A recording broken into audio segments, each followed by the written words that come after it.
पुण्यातील शिरूरमध्ये शेवग्याच्या शेंग्याच्या दरात मोठ्या प्रमाणात वाढ झाली आहे। शेवग्याच्या शेंगांची आवक घटल्याने दरात वाढ झाली आहे। शेवग्याच्या शेंगांना 600 रुपये किलो पर्यंतचा बाजार भाव मिळतोय। तर याचाच आढावा घेतलाय आमचे प्रतिनिधी हेमंत सापुडे यांनी। सध्या शेवग्याच्या शेतात आलेलो आपण या ठिकाणी पाहू शकता। शेवग्याची बाग ही खरं तर बहरलेली आहे। मोठ्या प्रमाणात शेवग्याच्या बागेला या ठिकाणी शेंगा बहरलेल्या आहेत, फुले आलेली आहेत।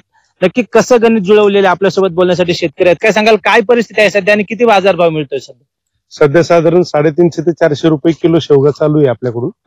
आता जस्ट आपली पहिली सुरुवात आहे, आता तोडणी चालू होऊन जाईल आपली। हे सर्व गणित कसं जुळवलं तुम्ही? किती एकर शेवगा लावलेला आहे सध्या? हा साधारण 1.5 एकर आहे। या 1.5 एकरात आम्ही साधारण 1500 झाडं लावलेली आहेत आणि साधारण 1 वर्षापूर्वी त्याची लागवड केलेली होती। 1 वर्षानंतर त्याचं आपलं 6 महिन्यानंतर त्याचं कटिंग करून छाटणी करून ती आता पूर्ण शेवग्याची झाडं वाढवलेली आहेत। पण आपण जर इतर दुसऱ्या शेतीमालाचा विचार केला, तरकारी पिकं असतील, कांदा असेल, यासारख्या पिकांना खतर वातावरण बदलाचा फटका बसतो। शेवग्याच्या पिकाला तसा काही फटका बसतो? शेवग्याच्या पिकाला थोडासा पावसाचा धोका आहे, कारण की त्याची फुलगळ होण्याचं कारण जास्त असतं। पण बाकीच्या ज्या तरकारीच्या मानाने शेवग्याला फार कमी फवारण्या आणि फार कमी खर्च लागतो, त्यामुळे शेवगा हा शेतकऱ्यांसाठी नक्कीच चांगला आहे। हेमंत सापुडे, झी मीडिया, शिरूर, पुणे। बाजारपेठेत लाल कांद्याची आवक वाढल्याने कांद्याचे भाव घसरलेत। मागील 2 दिवसात कांद्याच्या बाजारभावात जवळपास 1500 रुपयांची घट झाली आहे। त्यामुळे कांदा उत्पादक शेतकरी आर्थिक अडचणीत सापडलाय। या संदर्भात शेतकऱ्याशी बातचीत केली आमचे प्रतिनिधी सुदर्शन खिल्लारे यांनी। आपल्या सोबत काही शेतकरी आहे। काय नेमकं तुमचा कांदा आता किती गेला आणि कांद्याचे दर कसे आहेत? 1000 रुपये दरनी रिवर्स कांदे झाले। सरकार अजून स्थापन बी नाही झालं तरी त्यांनी त्यांचे डाव चालू केले आहे। मागच्या बाईला काय कारण होतं कांद्याचे दर? सरकारने मागच्या बाईला सरकार कांद्यावर पडलेले आहे। आता परत सरकार कांद्यावर जर निर्णय घेत असेल तर पुढल्या बाईला आम्ही परत दाखवून देऊ शेतकरी आम्ही। मग काय नेमकं सरकार काय करता येते? कांद्याचे परवा दिवशी भाव 4-4.5 पण दाखवले। आज कांदा 3,000चा कांदा घेऊन राहिले। शेतकऱ्यांनी करायचं काय नेमकं? मुख्यमंत्री तुमचा किती भाव कांदा गेला? काय कांदा या ठिकाणी 4,000 रुपये किमतीचा कांदा हा 2700 रुपये गेलाय असा शेतकऱ्यांनी आरोप केलाय। चांगल्या क्वालिटीचा कांदा होता। या शेतकऱ्यांचा देखील 2700 रुपये कांदा गेलेला आहे असा शेतकऱ्यांनी आरोप केलेला आहे। नेमकी तुमचा काय कारण असेल एक कांदा भाव पडले? आता शेतकऱ्याचं आता काम होऊन गेलं ना, सरकारचं काम झालं, इलेक्शन होऊन गेलं, त्याच्यामुळे सरकार मग आता शेतकऱ्याकडे लक्ष देईल असा विषय। निर्यातीचं जे शुल्क आहे, निर्यातीचं शुल्क जे आहे ते कमी करायला पाहिजे सरकारने। ते निर्यातीचं शुल्क ते काढून कमी करायला पाहिजे, म्हणजे कमीत कमी भाव स्थिर राहतील। सुदर्शन खिल्लारे, झी मीडिया, येवला। अहिल्यानगरात 3,30,000 हेक्टर पर्यंत रब्बीची पेरणी करण्यात आली आहे। तसंच 116% पाऊस झाल्यानं शेतकऱ्याचा कल बागायती पिकांकडे वळलाय।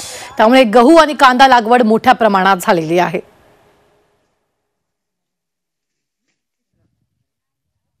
सरासरीच्या सोबत जर टक्केवारीमध्ये जर तुलना करायची झाली तर सरासरीच्या साधारणतः 71% पर्यंत पेरणी आपल्या जिल्ह्यात आतापर्यंत झालेली आहे।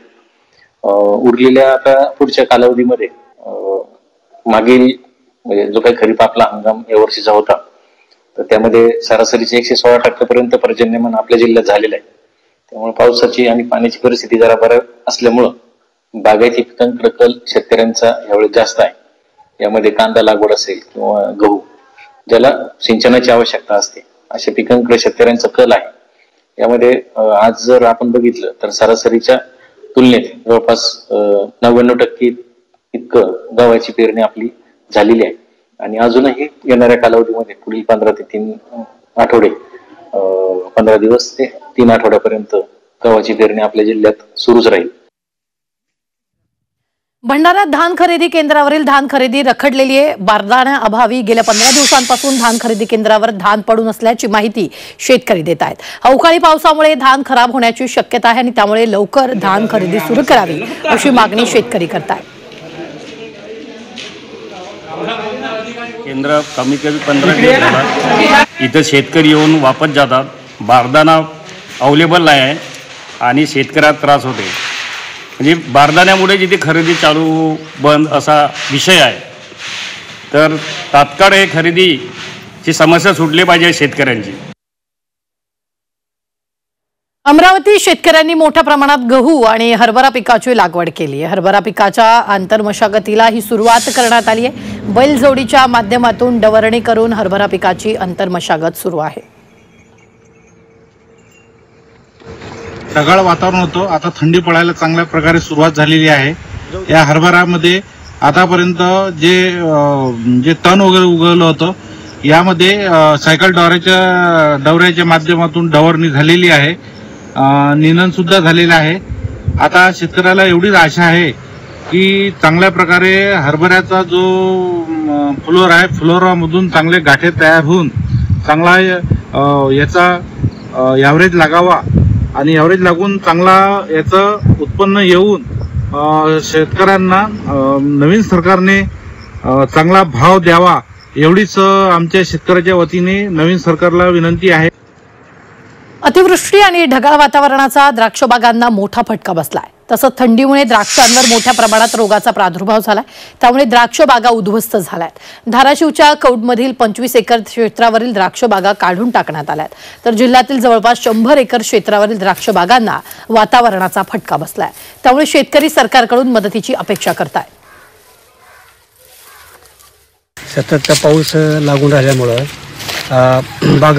बागाच्या मुलीनं काम केलं नाही, मुली चकआप झाली आणि त्याच्यामुळं एकही घड लागला नाही बागाला, म्हणून काढायची वेळ आली बागाची। पावसामुळं मोठ्या प्रमाणात द्राक्ष बागायचं नुकसान झालेलं आहे, तरी शासनानं लवकरात लवकर मदत द्यावी। कृषी क्षेत्रातील बातम्यांचा वेगवान आढावा घेऊया। नाशिकच्या निफाडमधील तापमानाचा पारा घसरल्यानं थंडी वाढली आहे, मात्र या थंडीमुळे द्राक्षांना फटका बसण्याची शक्यता आहे। यासाठी पिकांवर महागडी औषध फवारणी करण्याची द्राक्ष उत्पादकांवर वेळ आली आहे। वाशिममध्ये 1,06,000 हेक्टरवर रब्बीची पेरणी झाली आहे, मात्र यामध्ये ज्वारीची पेरणी केवळ 500 हेक्टर क्षेत्रावर शेतकऱ्यांनी केली आहे। ज्वारीला बाजारात कमी दर मिळत असल्यामुळे ज्वारीची पेरणी कमी प्रमाणात करण्यात आली आहे।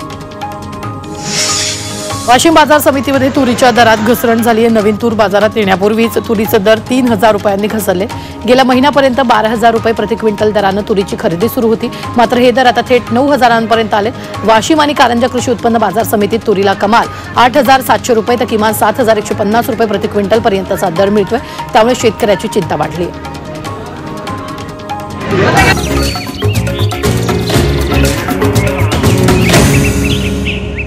पीक पाणी पॉवर्ड बाय नेचर केअरचे सेंद्रिय खत ग्रीन हार्वेस्ट दाणे।